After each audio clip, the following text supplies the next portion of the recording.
नमस्कार दोस्तों, आपका स्वागत है इस चैनल की एक नई शुरुआत में जिसका नाम है एडिटोरियल एनालिसिस। इस प्रोग्राम में हम अंग्रेजी के अखबारों जैसे द हिंदू, इंडियन एक्सप्रेस में छपे उन एडिटोरियल्स का विश्लेषण करेंगे जो विद्यार्थियों की समझ को गहरा बनाने में कारगर सिद्ध हो सकते हैं। इस प्रोग्राम में हम मुख्यतः 3 चीज़ों पर ध्यान देंगे। पहला, एडिटोरियल का यूपीएससी सिलेबस से लिंक स्थापित करना। दूसरा, एडिटोरियल के मुख्य बिंदुओं को समझना। और तीसरा, उन इम्पॉर्टेंट कॉन्सेप्ट्स पर प्रकाश डालना जिनका जिक्र एडिटोरियल में आया है या जो एडिटोरियल को समझने के लिए ज़रूरी है। आशा है आप सभी को दृष्टि आईएएस की ये पहल पसंद आएगी। अपने सुझाव एवं राय ज़रूर दीजिएगा।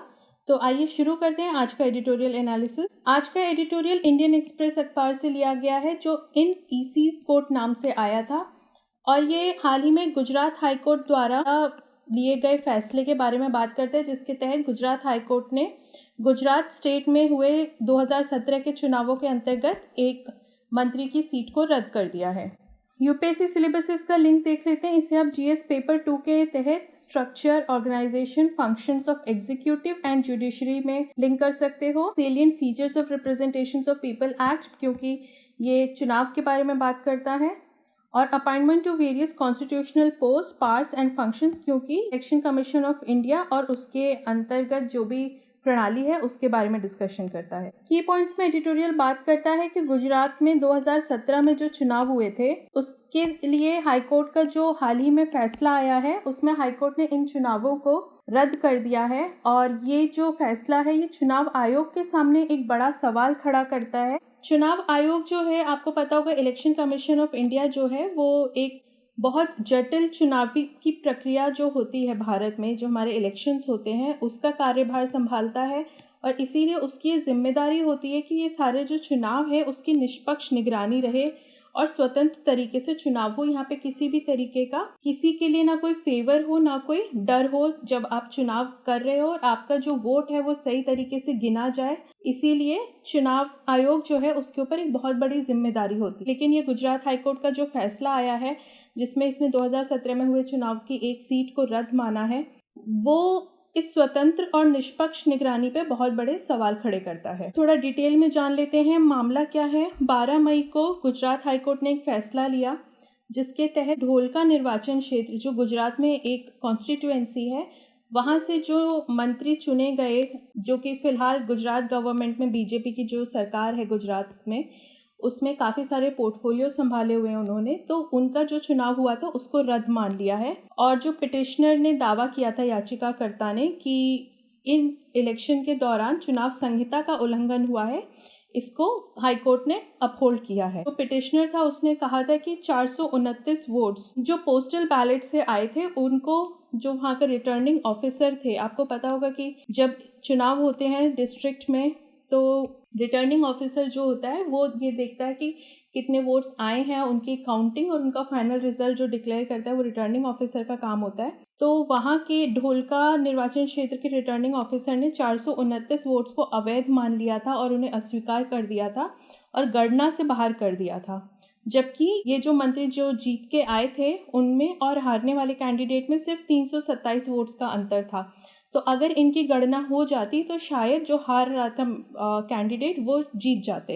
इस तरह से बिना किसी बेस के इन वोट्स को अवैध करार दे देना, ये एक अपवित्र सांठगांठ, रिकॉर्ड में हेरफेर और भ्रष्ट व्यवहार दर्शाता है। ये तीनों ही चीज़ें आपके आरपीए एक्ट के तहत इलीगल हो जाती हैं। और यहाँ पे आप समझ सकते हो कि जो मशीनरी है, आपकी पूरी गवर्नमेंट मशीनरी है, वो इलेक्शन में अगर इस तरह के दांव पेच खेल रही है तो इलेक्शन फेयर नहीं होगा, फ्री नहीं होगा। इसीलिए गुजरात हाईकोर्ट निर्वाचन क्षेत्र में जो भी चुनाव हुआ है उसको अवैध घोषित कर दिया है। हालांकि हाईकोर्ट के उच्च न्यायालय के गुजरात हाईकोर्ट के इस फैसले को सुप्रीम कोर्ट में वापस से पिटीशन फाइल किया गया है और सुप्रीम कोर्ट के भी इस पे स्टे ऑर्डर्स आ गए हैं। यानी गुजरात हाईकोर्ट का ये जो फैसला है उस पे स्टे लगा दिया है सुप्रीम कोर्ट ने। लेकिन ये पूरा जो मामला है इस बात पे जोर डालता है कि कैसे सरकारी मशीनरी का दुरुपयोग करना चुनाव को फ्री एंड फेयर करने से वंचित करता है, जो कि एक सबसे ज़रूरी बेस है, सबसे ज़रूरी सिद्धांत है डेमोक्रेसी सुचारू रूप से चलाने के लिए। इसके अलावा रिटर्निंग ऑफिसर जो थे वहाँ के ढोलका के, जो डिप्टी कलेक्टर थे, जो ढोलका निर्वाचित क्षेत्र था, उनके ऊपर भी सवाल खड़े करते हैं कि हमारे जो रिटर्निंग ऑफिसर्स हैं, जो ये पूरी चुनाव की प्रक्रिया जिनकी देखरेख में होती है, वो खुद कितने अपराइट हैं, वो खुद कितने सही हैं कि वो करप्ट हैं अगर इस तरीके के मामले सामने आते हैं। ये पूरे मामले में इलेक्शन कमीशन की क्या प्रतिक्रिया है? इलेक्शन कमीशन ने एक 3 सदस्यीय समिति का गठन किया है और ये इस मामले की पूरी जांच पड़ताल कर रहा है कि क्यों वो वोट्स अवैध करार दिए गए थे। साथ ही रिटर्निंग ऑफिसर जो थे वहाँ के, जिनके अंतर्गत ये चुनाव हुआ, उनके खिलाफ डिसिप्लिनरी एक्शन पे भी विचार कर रहा है कि अगर ये सही निकलता है कि वहाँ पे कुछ साठगांठ थी तो उनके खिलाफ एक्शन लिया जाएगा। कि ये पूरा जो प्रकरण हुआ है, इससे चुनाव आयोग जैसी संस्था, जो कि बहुत अच्छी मानी जाती है भारत में बाकी सारी संस्थाओं से अगर कंपेयर करें, उसके लिए शर्मिंदगी या उलझनों वाली मुसीबत खड़ी करता है। अब ये टाइम है कि इलेक्शन कमीशन ऑफ इंडिया जो है, जो जिसके ऊपर ये पूरा कार्यभार है इलेक्शंस ठीक से करवाने का पूरे देश में, उसके ऊपर आत्मनिरीक्षण और संस्थागत सुधार का दारोमदार आता है। क्योंकि चुनाव आयोग एक बड़े और विविधतापूर्ण देश में चुनाव करवाता है, जो कि काफ़ी जटिल भरा होता है और पूरी प्रक्रिया जो है उसमें बहुत सारी कॉम्प्लेक्सिटीज़ होती हैं।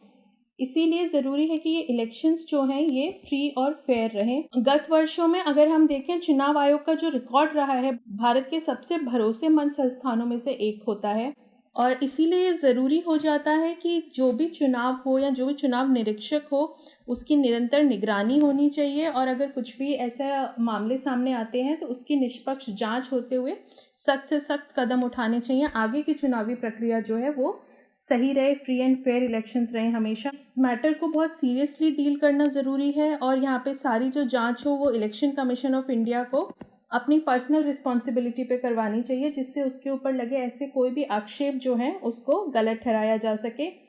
और ये इस वक्त ज़्यादा महत्वपूर्ण इसलिए हो जाता है क्योंकि पूरे देश में ही राजनीति में इस वक्त बहुत अधिक टकराव हो रहा है। ये जो स्थिति है, ऐसे में अगर इलेक्शन कमीशन या इस तरीके के बॉडीज़ भी कॉम्प्रोमाइज्ड देखे गए या करप्शन के आरोप उन पे लगे तो जनता का जो भरोसा है पूरी चुनावी प्रक्रिया पे, पूरी डेमोक्रेसी पे या गवर्नमेंट पे, वो उठ जाएगा। आगे के रास्ते में एडिटोरियल कहता है कि हम इलेक्शन कमीशन ऑफ इंडिया ने कितने अच्छे से अपनी ड्यूटी या रोल निभाया है आज तक, ये हम इस बात से अंदाज़ा लगा सकते हैं कि आदर्श आचार संहिता जो है, मॉडल कोड ऑफ कंडक्ट, हालांकि वो कानूनी रूप से लागू नहीं हो सकती, लेकिन फिर भी इलेक्शन कमीशन ने हमेशा कोशिश की है कि मॉडल कोड ऑफ कंडक्ट जो है वो सख्त तरीके से इसका पालन हो और यहीं से हम पता लगा सकते हैं कि ईसीआई अपने काम को लेके कितना गंभीर है। जैसा ये केस हुआ है, इस तरीके का कोई भी केस होता है जो उसकी संस्थागत कमजोरी को दर्शाता है, तो इसके खिलाफ ईसीआई को जल्द से जल्द सुरक्षात्मक कदम उठाने चाहिए, जांच करनी चाहिए और जहाँ पे भी लूप होल्स है उसको तुरंत से तुरंत भरना चाहिए।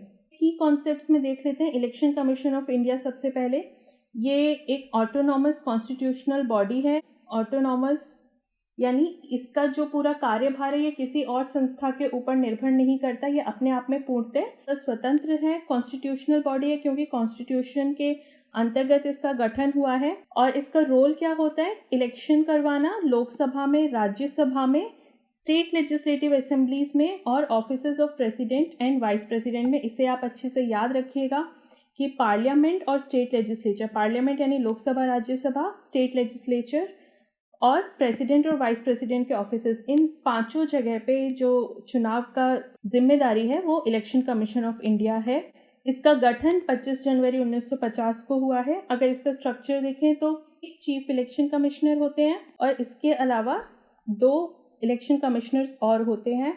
हालांकि यहाँ पे हायरार्की जैसी कोई बात नहीं होती। जो चीफ इलेक्शन कमिश्नर और ये जो 2 इलेक्शन कमिश्नर्स हैं, इनका अपॉइंटमेंट जो है वो प्रेसिडेंट करते हैं और इनकी जो कार्यकाल अवधि है वो या तो 6 साल या 65 साल की उम्र, जो भी पहले हो जाए उतनी ही होती है। इनके जो स्टेटस है, सैलरी है और जो पर्क्स मिलते हैं, ये सुप्रीम कोर्ट के जज के बराबर ही है। यानी इनके जो हायरार्की में अगर आप स्थान देखें तो सुप्रीम कोर्ट ऑफ जज के बराबर ही आता है। और चीफ इलेक्शन कमिश्नर और इलेक्शन कमिश्नर्स को उनके पोस्ट से हटाने की पूरी प्रक्रिया जो है वो भी सुप्रीम कोर्ट जज की तरह ही है, इन्हें ऐसे ही नहीं हटाया जा सकता। ये दोनों चीज़ें इंश्योर करती हैं कि जो इलेक्शन कमिश्नर हैं वो अपने कार्य करने के लिए पूरी तरह आज़ाद रहें, सक्षम रहें और उन पे किसी भी तरीके का कोई पॉलिटिकल दबाव ना रहे। मॉडल कोड ऑफ कंडक्ट की बात कर रहे थे, आदर्श आचार संहिता, ये बेसिकली गाइडलाइंस हैं और इनकी कोई लीगल बैकिंग नहीं है, कानूनी तौर पर ये कहीं भी नहीं है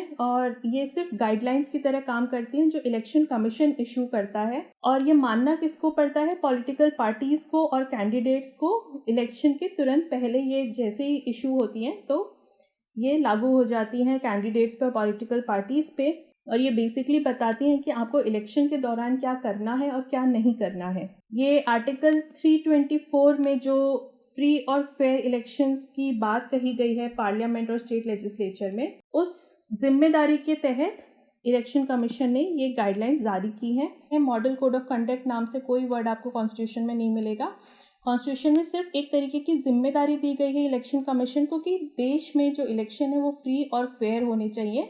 इसी जिम्मेदारी के तहत इलेक्शन कमीशन ने मॉडल कोड ऑफ कंडक्ट जारी किया है। ये स्टैट्यूटरी भी नहीं है, किसी एक्ट के तहत इनको नहीं बनाया गया है, लीगल भी नहीं है, कॉन्स्टिट्यूशनल भी नहीं है, डायरेक्टली कॉन्स्टिट्यूशनल नहीं है। लेकिन पॉलिटिकल पार्टीज हो गई या कैंडिडेट्स हो गए या पोलिंग एजेंट्स हो गए जो भी इलेक्शन कंडक्ट करवाते हैं, उनको ये जो गाइडलाइंस हैं ये माननी पड़ती हैं। और ये गाइडलाइंस किन किन मुद्दों पे हैं? कंटेंट ऑफ इलेक्शन मैनिफेस्टो, यानी पार्टियां जो मैनिफेस्टो जारी करती हैं उसमें क्या होना चाहिए, क्या नहीं होना चाहिए, किस तरीके के भाषण जो कैंडिडेट्स हैं वो दे सकते हैं और इलेक्शन कैसे कंडक्ट होना चाहिए उसके बारे में जानकारी देती हैं। जैसे ही इलेक्शन का पोल शेड्यूल अनाउंस होता है वैसे ही ये जो मॉडल कोड ऑफ कंडक्ट है ये फोर्स में आ जाता है और जब तक कि पूरा प्रोसेस ख़त्म नहीं हो जाता इलेक्शन का तब तक ये फोर्स में रहता है। तो ये जैसा कि पहले बताया गया कि लीगली ये कहीं भी है नहीं, हमारे किसी भी लॉ के अंतर्गत नहीं है, लेकिन कुछ लॉज को हम इन्वोक करके इनको उनके तहत मान सकते हैं। जैसे इंडियन पीनल कोड हो गया 1860 या कोड ऑफ क्रिमिनल प्रोसीजर 1973 या representation of people act. In 3 code और एक्ट्स के तहत कुछ गाइडलाइंस जो हैं वो आप लीगली मनवा सकते हो। जैसे कि भाषण के दौरान अगर आप नफरत फैलाने वाली कोई बात करते हो या कास्ट या कम्युनिटी पे लोगों को उकसाने की कोशिश करते हो या लालच देते हो, शराब बांटते हो या इलेक्शन के 48 घंटे पहले कोई भी पब्लिक मीटिंग करते हो, ये सारे जो ऑफेंसेस हैं, ये सारी जो गतिविधियां हैं, ये आईपीसी और आरपीए के तहत इलीगल है। तो हालांकि ये सेम चीज़ें आपके मॉडल कोड ऑफ कंडक्ट में हैं, लेकिन अगर आपको किसी को सज़ा देनी है ये सारी बातें नहीं मानने के लिए तो आप आईपीसी और आरपीए के तहत सज़ा दे सकते हो। 2013 में जो स्टैंडिंग कमेटी थी पर्सनल पब्लिक ग्रीवांस और लॉ एंड जस्टिस की, उसने कहा था कि मॉडल कोड ऑफ कंडक्ट को लीगली बाइंडिंग कर देना चाहिए, इसे आरपीए के तहत ले आना चाहिए, जिससे कि अगर कोई इनकी अवहेलना करता है तो उसे कानूनी तौर पर सज़ा हो सके। क्योंकि ज़्यादातर इसके जो प्रोविजंस हैं, ये गाइडलाइंस जो हैं वो ज़्यादातर किसी ना किसी लॉ से ही आप एनफोर्स करवाते हो, तो क्यों ना इसको अपने आप में कानूनी दर्जा दे दिया जाए। लेकिन इलेक्शन कमीशन ने बोला कि इनको लीगली बाइंडिंग करना ठीक नहीं होगा, क्योंकि जो हमारी पूरी इलेक्शन की प्रक्रिया है वो 45 दिन के अंदर करीब करीब पूरी हो जाती है, और अगर हम इन्हें लीगली बाइंडिंग कर देते हैं और इसके तहत अगर किसी को सज़ा होती है तो सारी जो कार्रवाई होती है, कानूनी कार्रवाई, उसमें इससे ज़्यादा टाइम लगता है, 45 दिन से ज़्यादा लगता है। तो अगर कानूनी कार्रवाई के बाद फैसला कुछ और आता है तो वो सारे इलेक्शन पे प्रभाव डालेगा और इस तरह से इलेक्शन प्रणाली के जो समय अवधि है उस पर फ़र्क पड़ेगा। तो इलेक्शन कमीशन ने इसे लीगली बाइंडिंग बनाने से मना कर दिया है। फिर हमने रिटर्निंग ऑफिसर की बात की थी कि क्या रोल है, क्या ड्यूटी है रिटर्निंग ऑफिसर की। तो बेसिकली रिटर्निंग ऑफिसर जो है वो आरपीए के तहत पार्लियामेंट या असेंबली कॉन्स्टिट्यूएंसी में इलेक्शन कंडक्ट करवाते हैं। इलेक्शन कंडक्ट करवाना, पोलिंग कंडक्ट करवाना, फिर मतों की गणना करना और कोई भी जो बैलेट पेपर है जिस पे आपने वोट किया है वो वैलिड है कि नहीं ये डिसाइड करना, ये सारा जो कार्यभार है ये रिटर्निंग ऑफिसर पे होता है। और इलेक्शन कमीशन के पास कोई पावर नहीं है कि अगर रिटर्निंग ऑफिसर ने ये डिसाइड कर लिया कि ये वोट इनवैलिड है तो इलेक्शन कमीशन उसको मना कर दे। रिटर्निंग ऑफिसर को नॉमिनेट या डेजिग्नेट कौन करता है? इलेक्शन कमीशन ही करता है।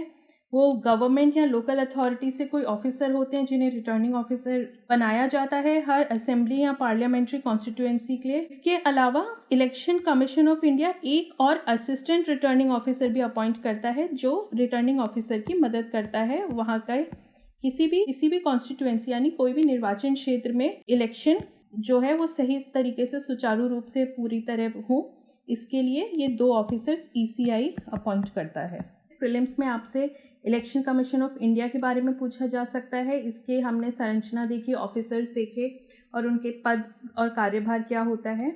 इसके अलावा मॉडल कोड ऑफ कंडक्ट जो गाइडलाइंस हैं उनके ऊपर सवाल किया जा सकता है। फिर रिटर्निंग ऑफिसर या असिस्टेंट रिटर्निंग ऑफिसर के ऊपर भी आपसे सवाल पूछा जा सकता है। मेंस में आपसे पूछा जा सकता है कि भारत में फ्री और फेयर इलेक्शंस कंडक्ट करवाने में क्या क्या चैलेंजेस हैं, क्या क्या परेशानियां हैं और इसके लिए हम क्या कर सकते हैं। इसके अलावा मॉडल कोड ऑफ कंडक्ट जो गाइडलाइंस है क्या उन्हें लीगली बाइंडिंग बना देना चाहिए, हाँ या ना में आपका मत जाना जा सकता है। तो ये 2 सवाल जो है आप इस एडिटोरियल से तैयार कर सकते हैं।